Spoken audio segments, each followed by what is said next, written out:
Live. You're now live. You're You're not live. live. You're You're alive. live. No, you're alive. Yeah. I Oh, it guess looks a we're little bit going fuzzy. live. I guess we're going live. If it tells us we're going live. As Peacock usual, here. we have 7 different camera systems. It's just the that easiest, I work here. swear. It's just the easiest.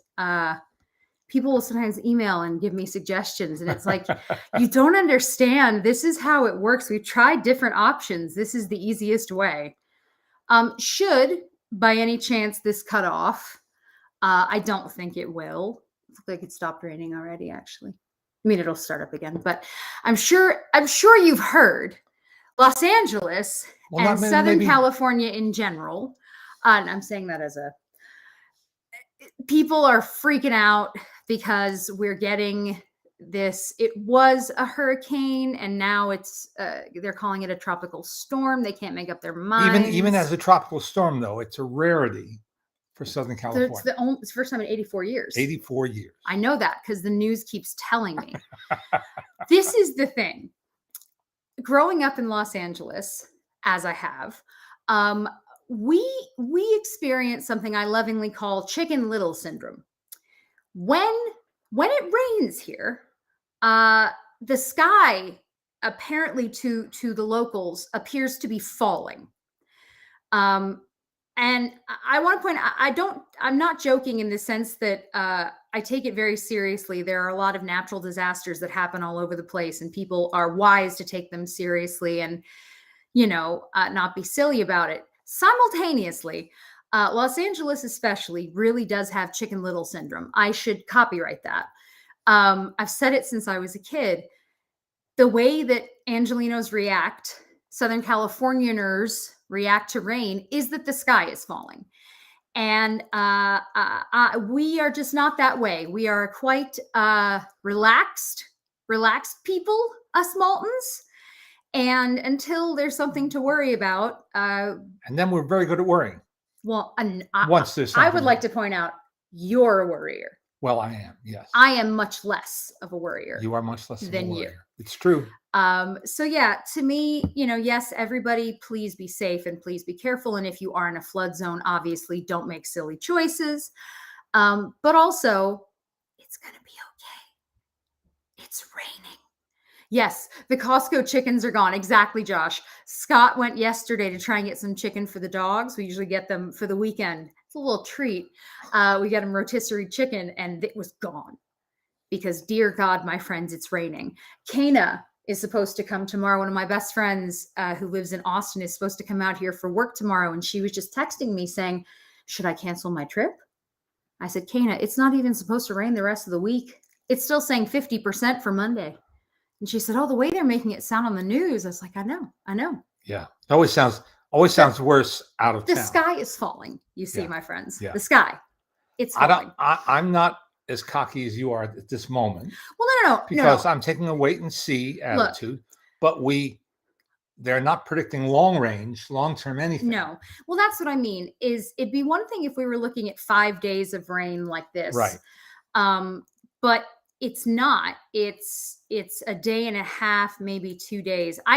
They say, it's not that I don't take these things seriously. It's that, to me, people panic so easily.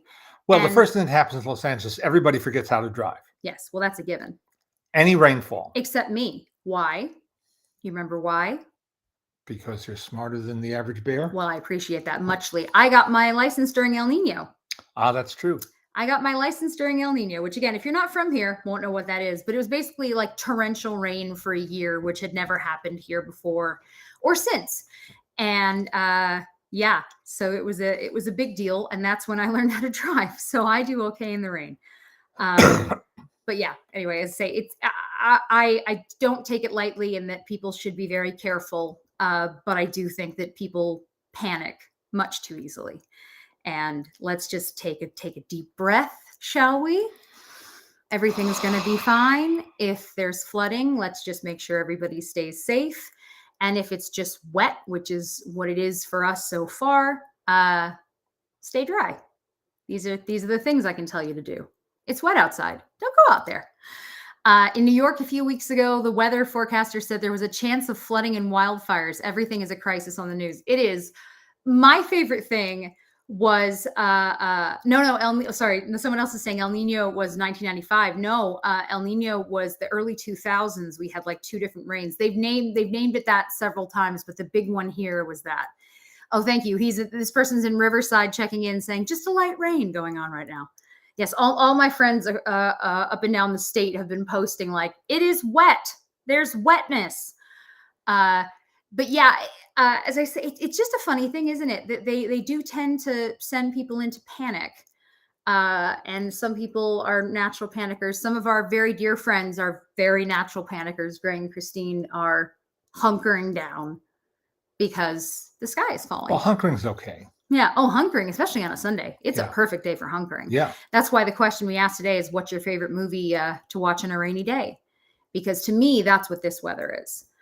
I will say, I don't know if you guys have seen the TV show that, again, I never TV show, streaming show, whatever, on Netflix called Heartstopper. The 2nd season just came out recently, and I finally got to watch the 2nd season. I binged it, of course. It has a major cliffhanger ending, which I was very upset about. I just watched it. I'm very upset about it because I want more. But also, it's just such in a similar way to why we all, many of us, I just say, enjoyed Ted Lasso. It had some serious moments, some serious topics, some difficult things in it. And Heartstopper, if you don't know, it's about these 2, it's British, and these 2 young men who fall in love with each other. They're in high school. One is sort of openly gay. The other one is not at all. And it's kind of their story. But what I love about the show most, other than that, it's good writing, good acting, all that stuff. It's cheesy, but it's very sweet. Is that they don't immediately end up in bed together. Every character does not have been in bed together. This is something that has always blown my mind since I was a teenager, that these TV shows where people are playing teenagers. I should also add that many of the actors in the show are actually closer to that age. Because normally, you get like 30-year-olds playing 15. Yeah. These are 17, 18, 19, 20-year-olds. But it always drove me nuts that they always end up in bed like that. And you sort of go, is that what happens with 15-year-olds? And 6? I didn't think that that's how that worked, but all right. So I love that this show is not that. And it's very sweet. Yeah. And it feels more realistic than sort of the craziness of other shows. Last night, we took our friend Luke Sater's advice and started watching Fisk. Yes, I saw that you guys had that. Fisk on Netflix. Yeah. It's an Aussie half-hour comedy show. So funny. We liked it right away. Yeah. No warming up, no getting used to, just boom. Sorry, Lynn, the show I was just talking about is Heartstopper, the one on Netflix. My dad is now talking about Fisk, which is on Netflix as well. There you go. And very funny. Yeah. There's a number of shows I wanted to catch up with. There's so many British shows that I love. That's very much my sense of humor. And I enjoy that immensely. The Bear is also a great show. We've talked about that a lot. My parents fell in love with it. I finally got to watch it, and it is really, really good. It's really, really, really good. The other show we did mention last week is called Hijack. Hijack. And it's on Apple, and it is Apple Plus. Who came up with this Plus thing? I don't know, but they're all doing it. They're all doing it now. They're all doing it. Paramount Plus. I don't get it. What's it plus? But yes, this show Hijack on Apple is really, really, really good. Oh boy. Keeps you on your toes. Again, also human, very human. Yeah. It doesn't go into stereotypes, which it was a good show. And there's another one we all binged. Binged it. Because you just can't wait to see what's going to happen next. This is a suspense show. Yeah. It's called Hijack, so you know what it's about. And uh, 9 episodes, I think, It was something like that. Yeah. and it holds you to the last minute. No spoilers, but to the last minute. Sorry, Chris is saying plus means money the subscribers have to put out. That's Yeah, it. yeah, That's it. that's for sure. It's Paramount plus the money you have to give us to watch the stuff. Yeah. But Boy. yeah, Hijack was an excellent show. Excellent show. Yes, I have seen Coupling, Jamie. I love Coupling. Now, there's so many good shows. So my mother-in-law and father-in-law and family are in Turkey right now. They're on holiday in Turkey. Mm-hmm. And last night, my mother-in-law sent me 2 videos because they all went clubbing with Elliot, with my brother-in-law. They all went clubbing as a family. So sorry I wasn't there to join them. Let me tell you. And she said we look like an episode of Benidorm. Now, if you don't know what Benidorm is, and most Americans do not, it's perfect. It's exactly so. Benidorm is a place in Spain, and it is very, very, very popular with Brits going on holiday. It's one of those places. There's a short list of spots throughout Europe that a lot of Brits go to. And so Benidorm is exactly that. It's all these British people going to Benidorm on holiday. And it's just really, really funny. It's an old show now. But yeah, it still makes you laugh. It still makes you laugh. The other Idris Elba show that I will recommend that nobody ever talks about is called In the Long Run. It's a British show. It is wonderful. I've mentioned it a while ago when we first found it, but they put it on, I forget if it was Showtime or where they put it over here. If you didn't know it existed, you wouldn't know it existed. They've done no publicity for it ever. And I think there's either 3 or 4 seasons, and he wrote much of it. He created the show. It's about his family when they came to Britain in the 80s, as did so many other people from various islands, throughout both Africa, obviously, but Africa's not an island, but Africa, but also people in the Caribbean, all these different places, and brought that into the UK and what that was like. But it's another one. It's very heartfelt. It's very sweet. It has serious moments, but it's just like, and because it's perfectly 80s, it feels like you're watching a throwback in all the best ways. But I recommend that highly. I'll see where it is now. But yeah, In the Long Run. I tried to get you guys to watch it. I don't know if you ever did. Yeah, we did. Yeah. And it didn't grab us. Yeah. We didn't dislike it. No. Scott and I, my husband and I, we just loved it. As I say, it might be one of those things that you have to sort of know the people to get it. So someone here is saying, I'm surprised I didn't like Hijack at all. Felt it was silly and easily predictable. I guess it was predictable, but it just sort of, I guess it just worked for us. There's also something about sometimes when you stumble on something, so we knew absolutely nothing about it, just sort of thought, hey, let's watch. And that was nice. It was nice to find. So yeah, there's 3 seasons of In the Long Run, and started in 2018. It was on Sky One over there. And where is it now? Stars. Yeah, it's on Stars. It's just Bill Bailey's in it. Again, if you know your British comedians / actors, it's just it's a special show. And I wish more people knew that it existed. And what else have you got? You've watched a handful of things. Can you talk about Golda? Not really. Okay. They didn't watch a movie called Golda then. And what else did you It watch? opens Friday, I think. Yeah. You can talk about it. Yeah, because we liked it. There you go. That's why I can talk about it. It's the new film about Golda Meir, and it stars Helen Mirren. An unrecognizable Helen Mirren. Good makeup. And let me tell you, the best compliment I can pay to her and to the film is that I wasn't watching Helen Mirren. I was just watching and thinking about and responding to the character. And that's what makes it a good film. Much as we say about Steve Coogan and and John C. Reilly. And John C. Reilly Sure. playing Stan and Ollie several years ago. Yeah. You just go into it. You just buy them. Sure. Have you seen any good documentaries lately?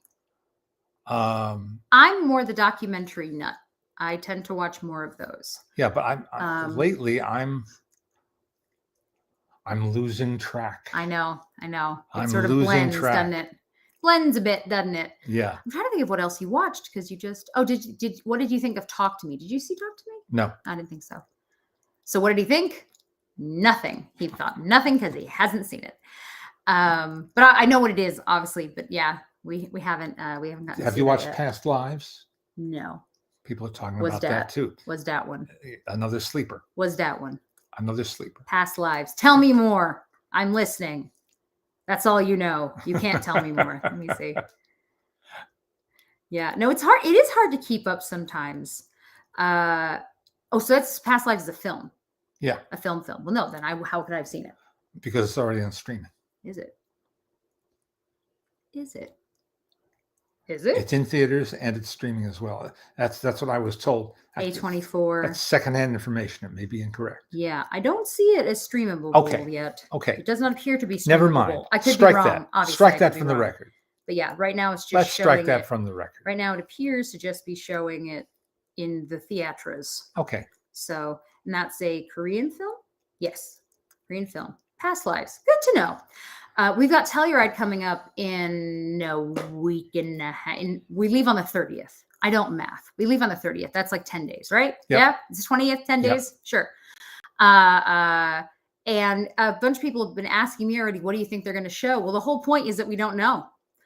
Telluride, when it began, this is its 50th anniversary, which is no small feat. It was Bill Pence and his wife Stella and Tom Luddy, who was well known in the Bay Area, worked at Pacific Film Archive, and then went to work for American Zoetrope for Francis Coppola. And James Card, then the curator of the George Eastman House, now called the George Eastman Museum. They discovered this little former mining town in Colorado in a box canyon. And as I learned, a box canyon means dead end. Can't not go nowhere. If you Once you go ins, you can't go back furthers. You hit a mountain, basically. You're looking at, essentially, there's a postcard from the late 19th century that shows it when it was still a Western mining town. Yeah. And the main street looks exactly the same, but I mean precisely the same, except that there are hitching posts for horses. Yeah. Which in some cases they do have like one or two that are still up. But at the end of the street is a mountain. A beautiful mountain with a waterfall. And to your left, mountain. Right. And to your right, lest we forget, mountain. So Bill and Stella said to themselves and to their friends, wouldn't this be a great place for a film festival? What inspired that was that there was an opera house there, the Sheridan Opera House, which I think opened in 1913. And they renovated it and turned it into a jewel box of a movie theater.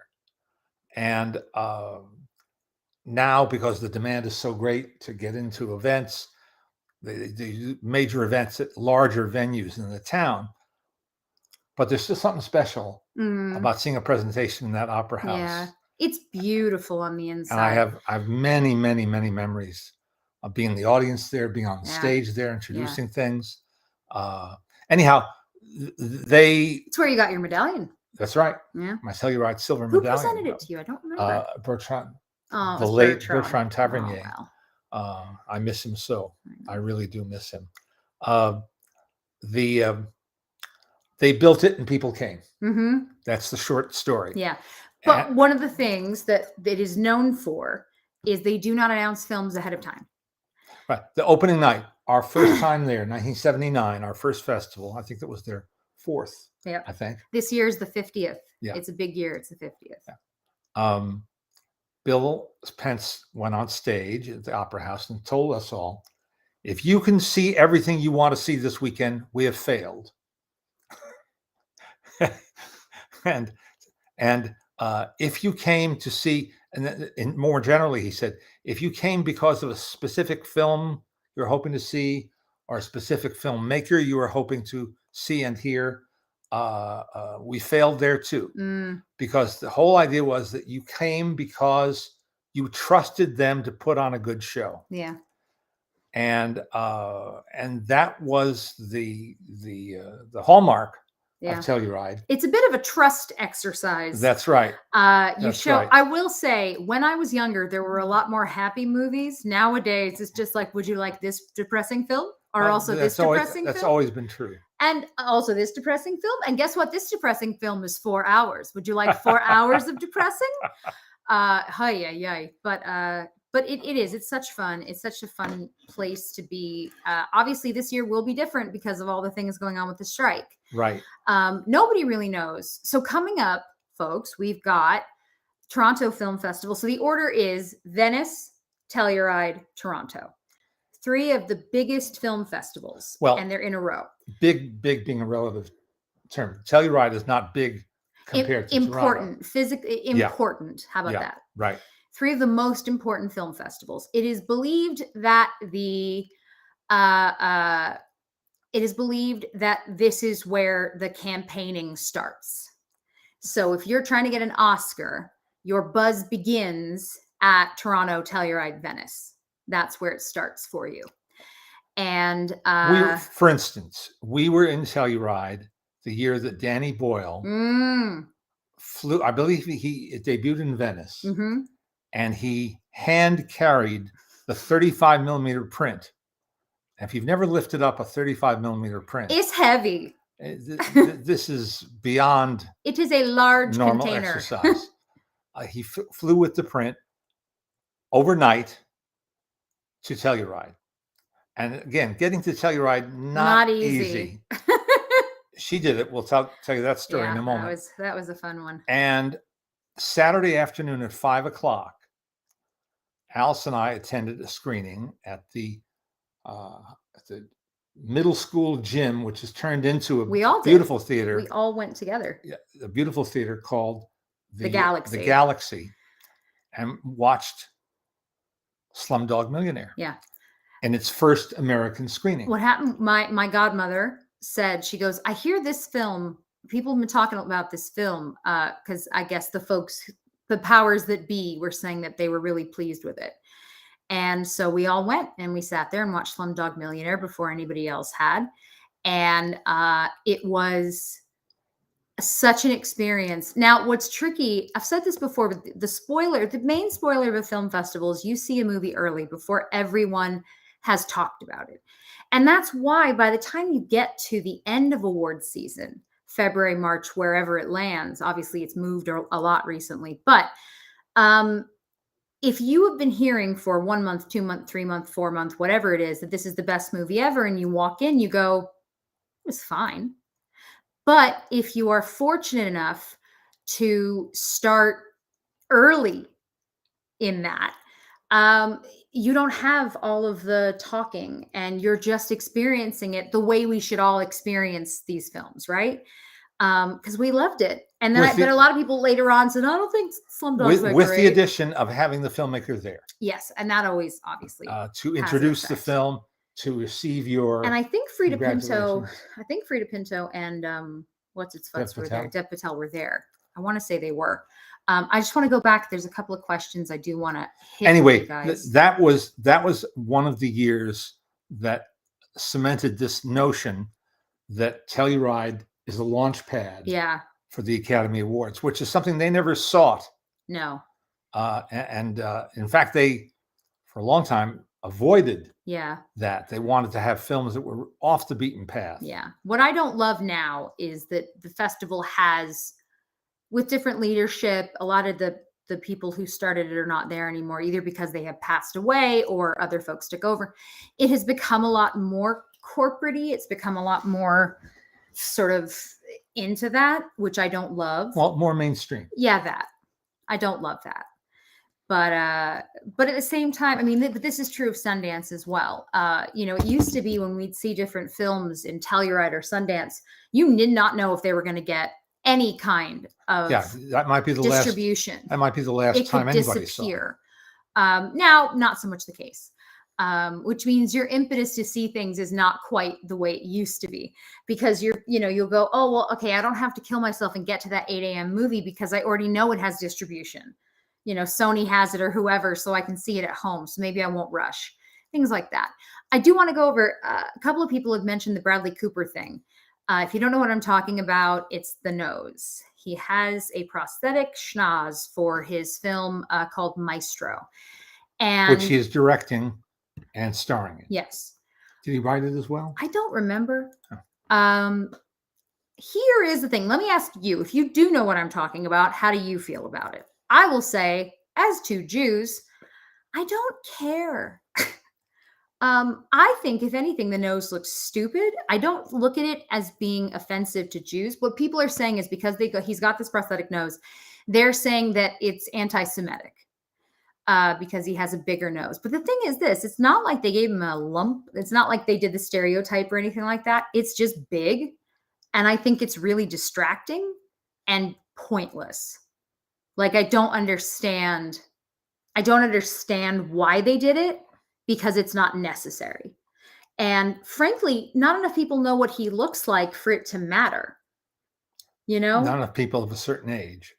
Well, but I mean, that's a lot of people. Of course, it's a lot of people who don't know. It's the majority of moviegoers. If you don't know what Bernstein looked like, then you don't. Bernstein. Forgive me. Bernstein. Leonard Bernstein. Thank you. Elmer Bernstein. Yes. A lot of people don't know what he looked like. And I don't think that anybody cares that much about it. And there too, it's not like he was Jimmy Durante where he was known for something. Yeah. It's not like he's a public figure who was known for this, that, the other. Like you couldn't have a tall person play Napoleon, like something like that where people are aware. I don't get it. I just don't understand. Chris is saying Bradley Cooper's nose reminds me of Viola Davis pursing her lips as Michelle Obama. Yeah, it's weird sometimes when they choose to do those things. I don't really get it. It's interesting because Cooper has a bit of a large nose himself. So why the prosthetic? Well, that's what I mean. Like, when you see the nose next to it, it just looks like he's wearing a fake nose, like, why? That's more where I am coming from. I don't see it as anti-Semitic. I just see it as pointless and distracting. But we'll see when we see the film. Yeah. If we get used to it. Yeah. See, I grew up watching Leonard Bernstein and his Young People's Concerts on CBS, which were a landmark in early television, relatively early television, meaning the 60s. And they were great. They were just great. He made classical music relevant and relatable to young people like me. Which is it's vital. Yeah. It's a vital thing. And of course, he straddled two worlds, the world of Broadway music and classical music. Yeah. It's the man who wrote West Side Story. Yeah. On the Town. It's and I'm sure it's an interesting story. I hope they do a good job. Yeah. Well, the trailer's not great. It's a strange trailer for it, but Bradley Cooper's kind of a strange filmmaker. He's a super, super, super passionate guy. But I think that he needs, this is true, I think, of most people. Somebody needs someone with them who can go, no, don't do that. It's a bit like your thing with James Cameron's scripts. Yeah. Which please reiterate, because it's one of my favorite you-isms. Well, I admire James Cameron no end as a filmmaker. He's a genius, really. Just ask him. As he's a visionary. Yeah. And technically speaking, a brilliant filmmaker. But as a writer, I think he leaves something to be desired. My dream is that he would write a draft of a script or a very, very detailed outline of a script and then turn it over to John Sayles, one of my favorite screenwriters and filmmakers. And John Sayles, who has an unerring ear for dialogue. He's brilliant. Not all of his films are great, but some of them are. But all of them have that in common. No dialogue rings false. Yeah. And so we could meld those Put two them talents together. You'd have ingredients for a perfect movie. And that's how what I feel with Bradley Cooper is that I'd say he's very, very passionate, but I think he needs somebody to go, this is not necessary. You know, like everybody's different when it comes to method acting. You do what you want, or methodness in general. But I think, I kind of think sometimes he thinks too much. And I think it would serve him to have somebody in his life who went, no, it's all right. You don't need to wear a prosthetic nose. Nobody cares.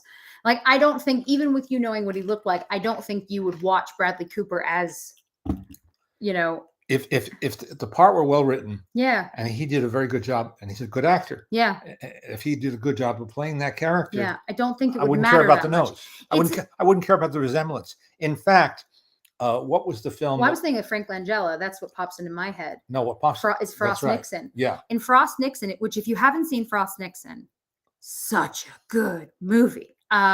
Frost Nixon is years ago now, but it's Michael Sheen and Frank Langella. Frank Langella playing Nixon, but without any makeup, without any prosthetics.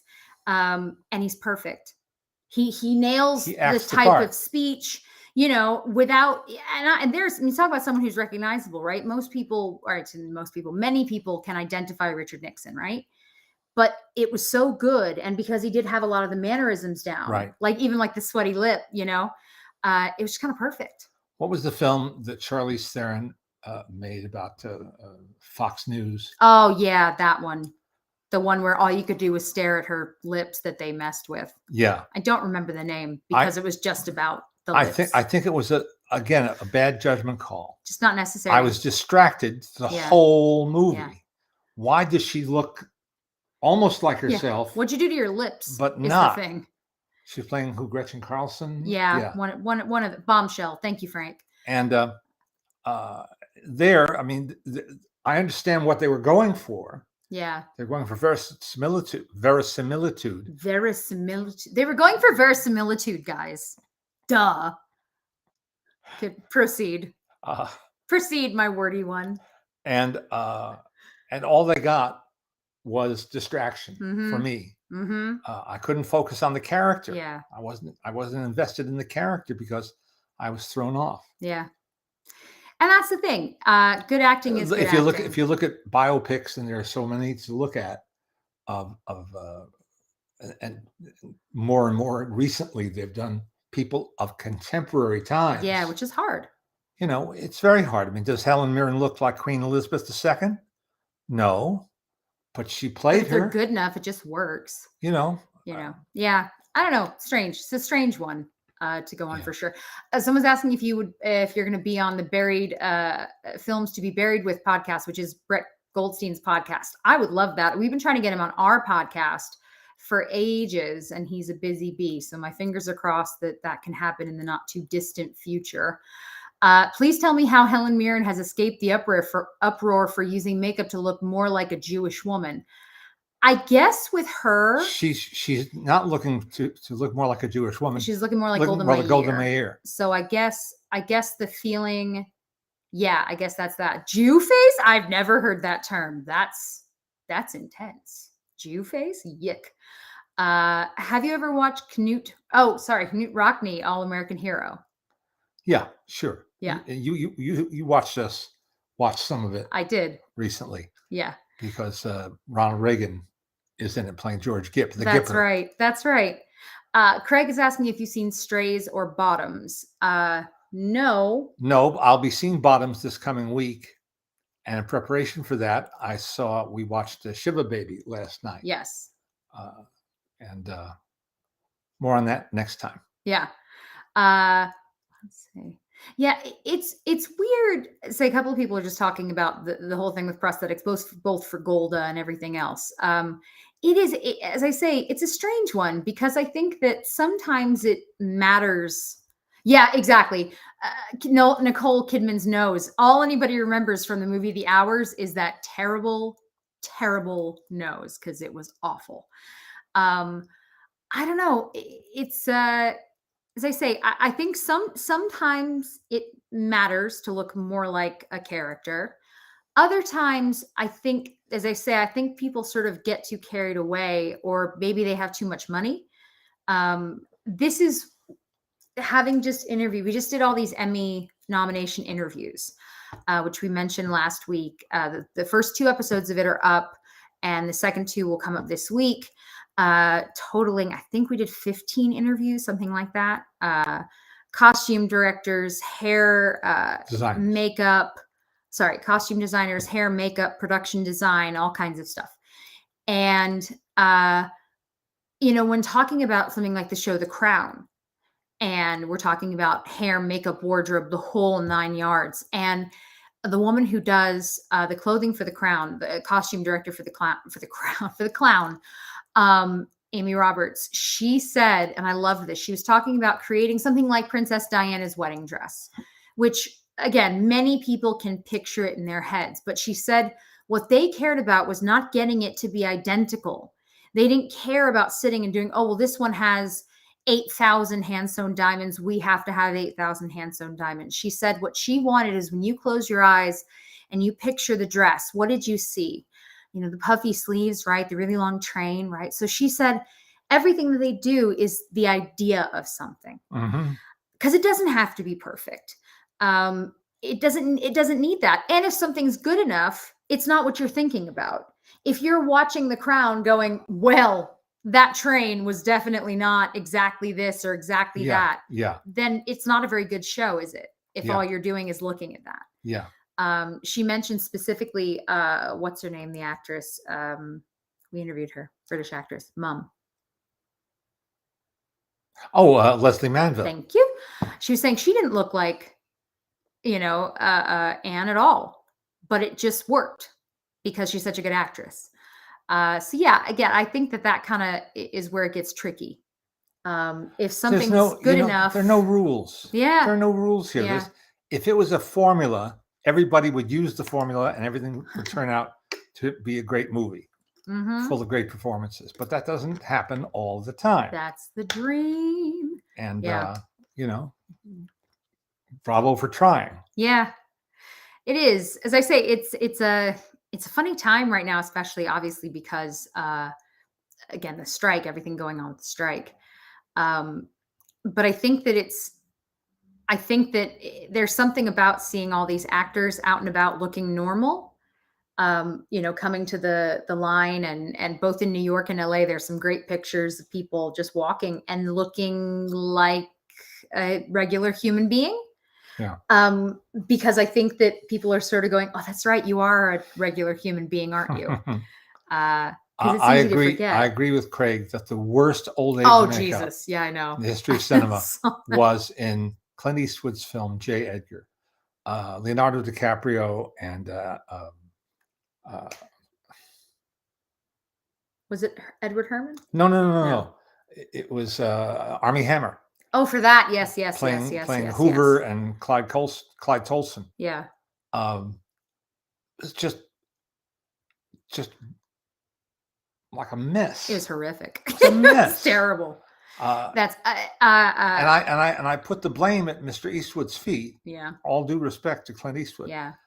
Because he's the one who said, "Yeah, that's fine," or "No, it's not acceptable." Yeah. That's his job as the director. Yeah. And if you looked at that and thought it was okay, Clint, old buddy, old pal. Larry's saying Rick Baker's comments on creating Martin Landau's makeup as Bela Lugosi are enlightening on this topic. It's about fusing the actor with the role more than making the actor a replica in a biopic. That is it. As I say, if something's good enough, you don't think about it. We only really think about it when it goes wrong. Right. I was trying to think. There's something recently I watched where they built out someone's nose ever so slightly. And I thought it was an interesting change, but completely unnecessary. Because again, what you're doing is you were looking a bit like Charlize Theron, where you're just going, what's wrong with your face? What's wrong with your face? What happened to your face? And you just stare at it. You can't help it. Oh, Paul says, happy Sunday and thanks for your good work and goodwill. Is enjoying Keith Scott's Outstanding Cartoon Voices book. I'm so glad.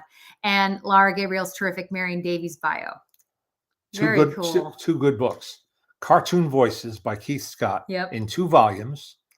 And Laura Gabriel's biography of Marion Davies, the title of which just flew out of my head. It's because we're a little tired. Yeah. We're a little out of it. But that's a really good book. Yeah. I like Rod Steiger as W.C. Fields. Yeah, that's an W.C. Fields and Me. Yeah. And that would not be a slam dunk on the face of it, but Steiger came through. Well, a movie that I love, it's called Cradle Will Rock. And I think about, I think it's Angus McFadden who plays Orson Welles in it, and they don't do anything to him. He just is. Yeah. That is such a, again, it just, if it works, if it's a great performance, especially if you've never seen The Cradle Will Rock, it is one of my favorite movies ever. And it's directed by Tim Robbins. Tim Robbins. And it has, the cast is ridiculous. I think he wrote it or co-wrote it. I've only gotten to meet him once. And I absolutely lost my mind, went up and fangirled, because it's Tim Robbins. Who doesn't love Tim Robbins?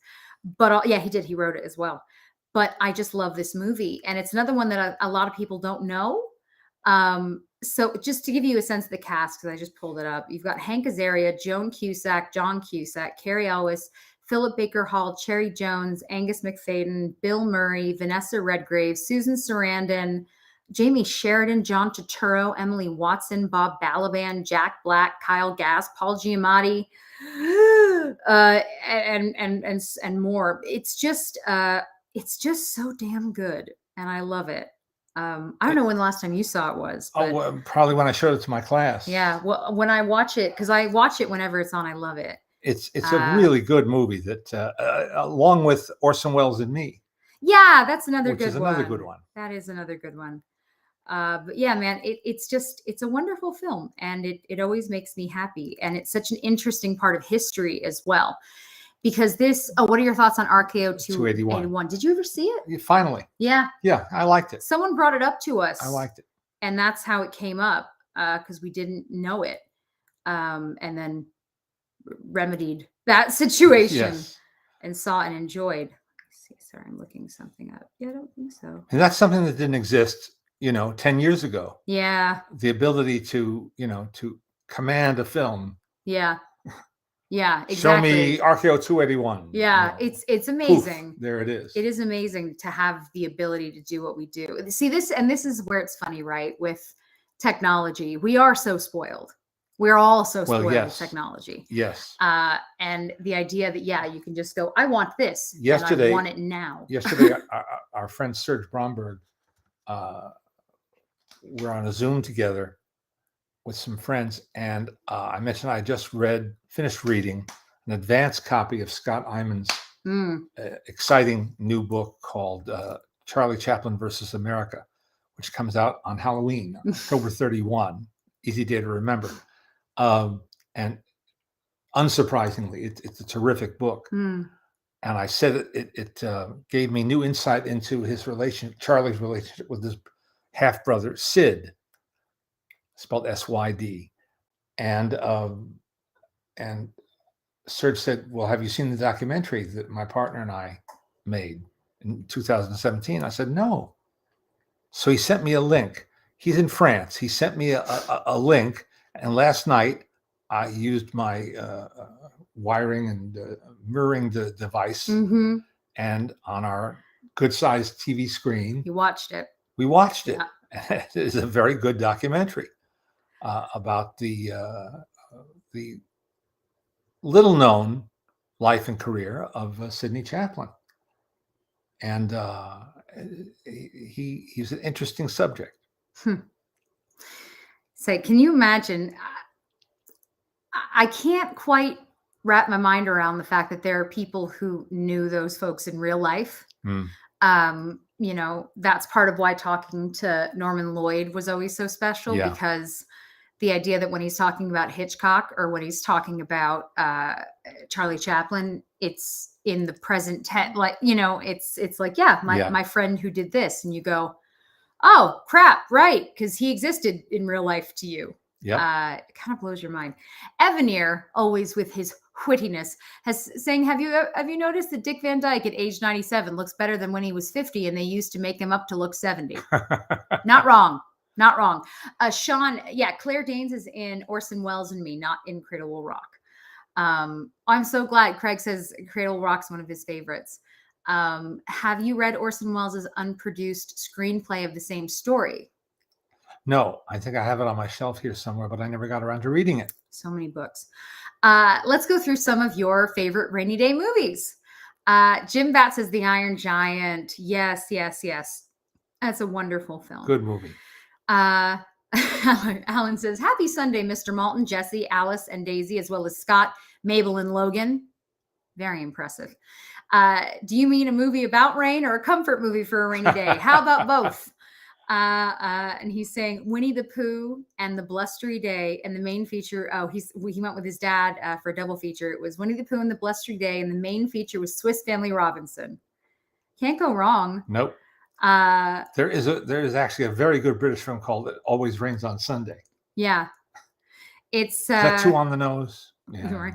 Ken says on a dark rainy day, I prefer a good book or old Looney Tunes. Never a bad time. Both good choices. Never a bad time. Victoria, as I'm seeing she's asking about the Maestro situation in our questions. Victoria, how do you feel? Do you feel that the Maestro situation is sort of overblown, or do you agree that it should be, I don't know, talked about more? I don't know. I just don't think it's that big a deal. I think people are giving it energy when it's unnecessary, because first of all, Bradley Cooper, why would he make a whole film about this person only to then put on a prosthetic nose that he feels is Jewish and people could think is anti-Semitic? Like, it's just a weird, I don't know. I think people have too much time some days. Larry saying his favorite scene, favorite rain scene is from In Cold Blood, where the rain on the window is reflected on Robert Blake's face. Yeah. Sure. Jonathan keeps asking if you prefer Daffy or Donald Duck. I love them equally. Yeah. Victoria, to say that's how I feel, Victoria, is I feel like I just think that it's stupid. I think that it's a terrible looking prosthetic.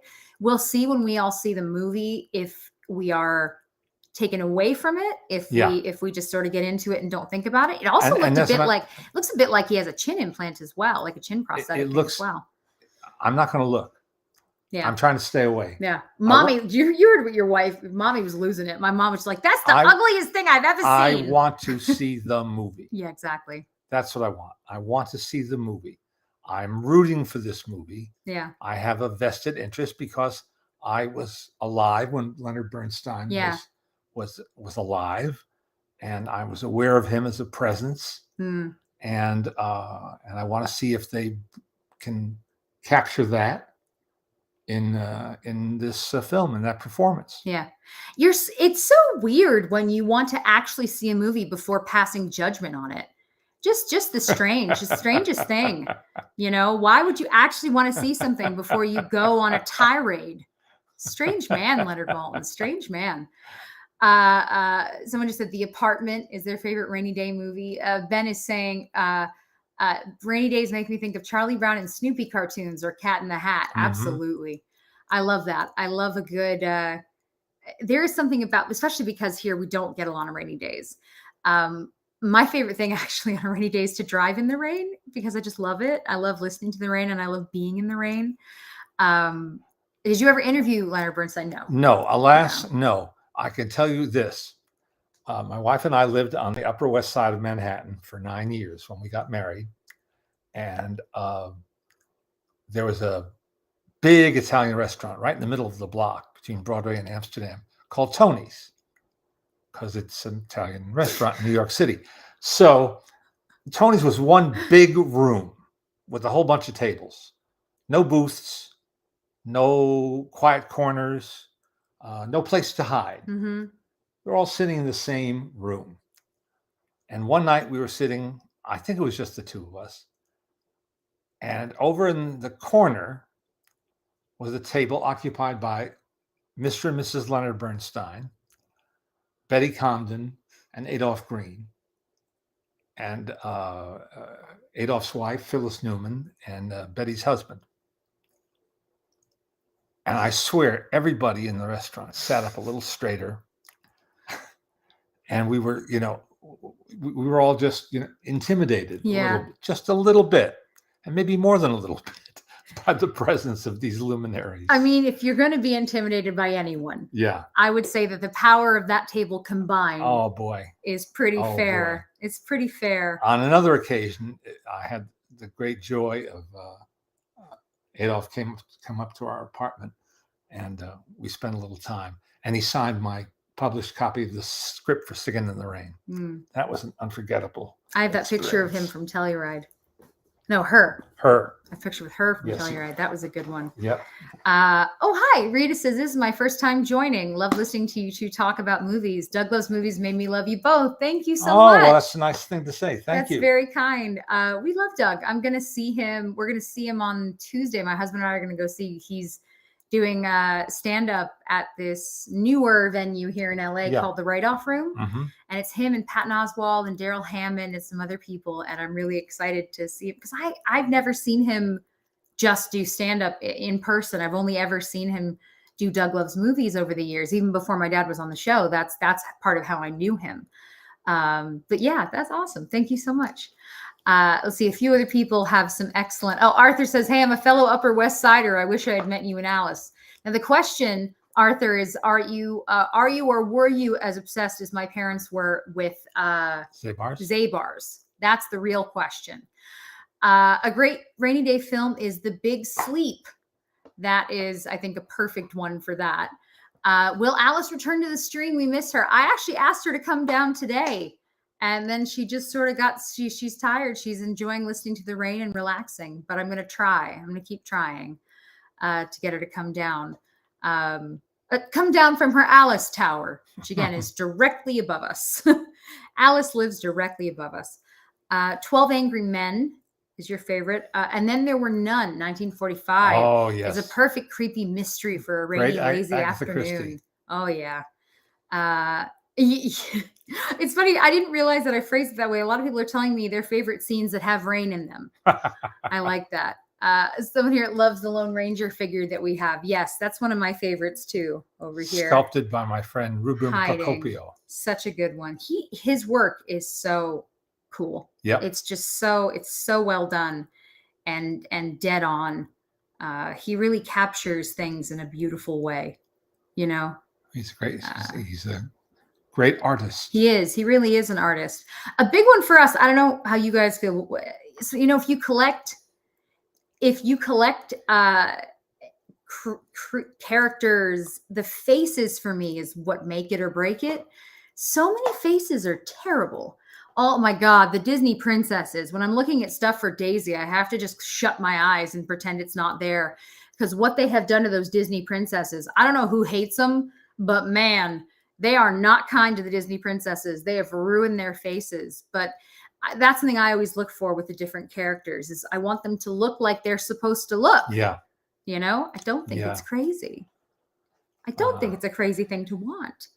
Right. Just received this past week.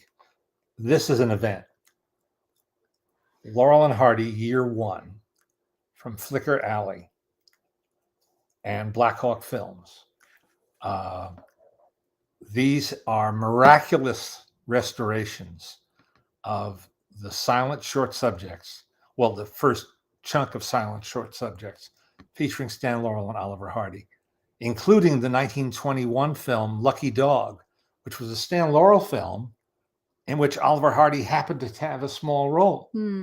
Robert Youngson featured it years ago in one of his compilations, but this is the entire film. And then all the films they made together before they were actually a team. And the original negatives are long gone. So to be able to summon prints from all the archives of the look at how young they are. to get prints from archives all over the world, private collectors, and to now digitally piece them together. It's a wonderful booklet. I spent Friday afternoon reading that booklet, look at cover to cover. This picture of them. They look like babies. They look so It includes young. Duck Soup, no relation to the Marx Brothers movie, which was missing for like 60 years. And great scores, great prints, very specific details. Randy Skretvet has commentary tracks if you want to know real details about all of these films. And I haven't had time yet to see the location piece that John Bengtson did for this release. It's a 2-disc set, and if you don't have it, you ought to. And at some point, we will introduce Daisy.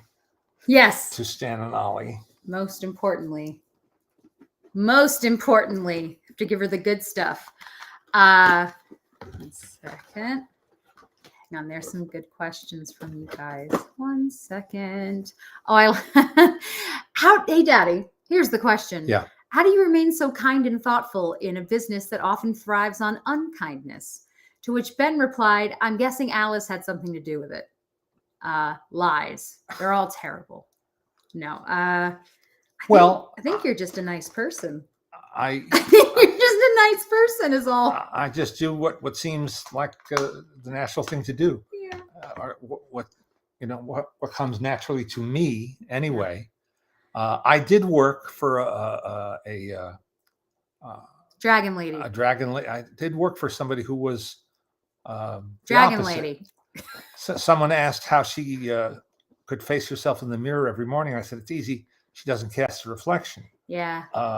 That was a good one. Yeah. She doesn't. No. But I survived. You did. I survived. Sorry. It's the kitchen that will never. He was on the phone with her once in our old house in the kitchen, and he was jumping up and down, holding the phone, mouthing F you, saying nothing as she was talking. And it's my dad is not easy to anger. I would say the thing that will probably get you mad the fastest is anything technology. Well, technology is how you'll hear. If you want to hear him shout, just have him deal with technology. That doesn't go well. But in general, not quick to anger. If you made him mad like this, something's wrong, Now you got a new toy. Yeah, well, first a toy that you never otherwise would have had. I'm wearing a collectible, an Oswald shirt. For those of you who don't know, Oswald the Lucky Rabbit, was Walt Disney's character just before Mickey Mouse. I'm getting there. Okay. I'm just looking at it. And what forced him to create Mickey Mouse was having his distributor, Charles Mintz, tell him that not only wasn't he going to get a raise for producing these cartoons, but they had signed virtually his entire staff to come over to a new studio and produce Oswald cartoons because he didn't own Oswald. That was the last time that was ever going to happen to Walt and Roy Disney, who made sure they owned everything from that point forward. So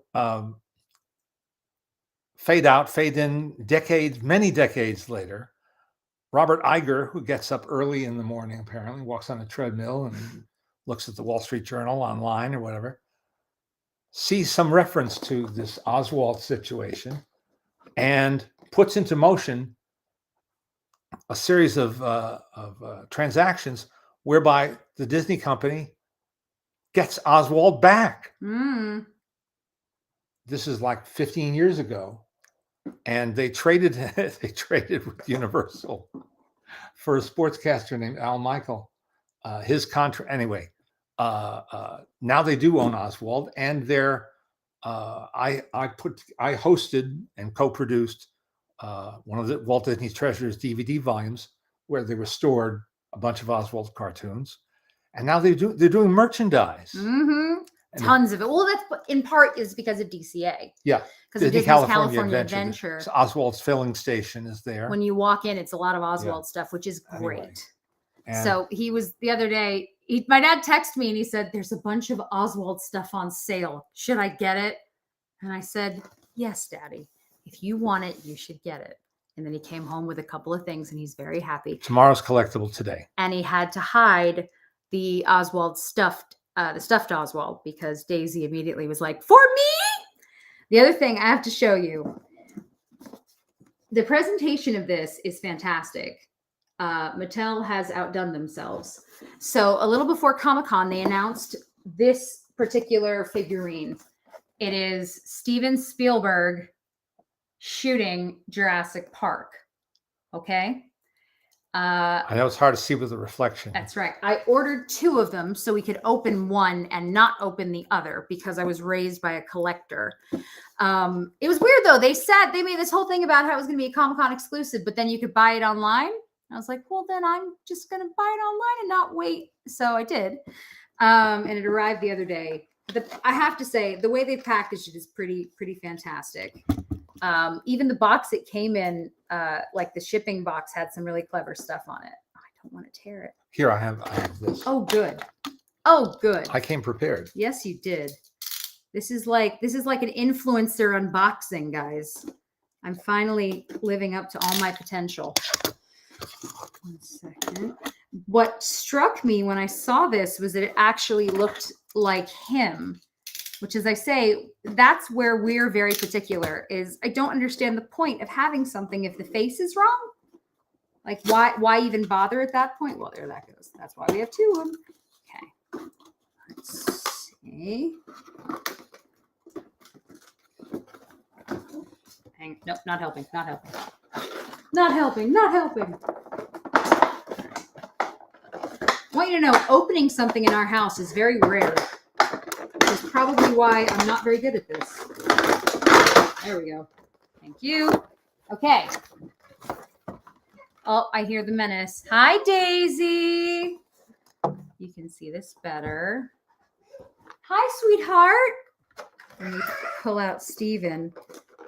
Oh, he's got all kinds of limbs and joints here. Hi, baby. Hi. Hi. I'm just going to pull this out and then I will play with you. Hi. So here's tiny Steven Spielberg. Look at him. They did a pretty damn good job. He definitely looks. You can leave her, honey. Well, just let me just let her say bye-bye. Her adoring public is requesting. Anyway, so there's little Steven Spielberg. Here's his camera. Hey, monkey, come here. Hi. Hi, everyone. Hi, everyone. Hello, everyone. And she's wearing a T-shirt featuring... of the show that I've made very clear. I'm obsessed with Bluey. I love Bluey. I love Daisy and I love Bluey. Anyway, I think this is so cool. Yeah, exactly. Jamie says, well, show's over. No, thankfully, I'm lucky. My husband is not working today, so it's 2-on-1 for this guy. Which no, makes you it can't easier. have him. It has not rained for like an hour. No, Almost. supposed to No, I know. Oh, come on. Thank you, my love. Thank you, my love. It's okay. Anyway, these are our cool things to share today. Flamingo Queen, that's my baby. Is her hair already getting darker? So depending on if it's clean or not.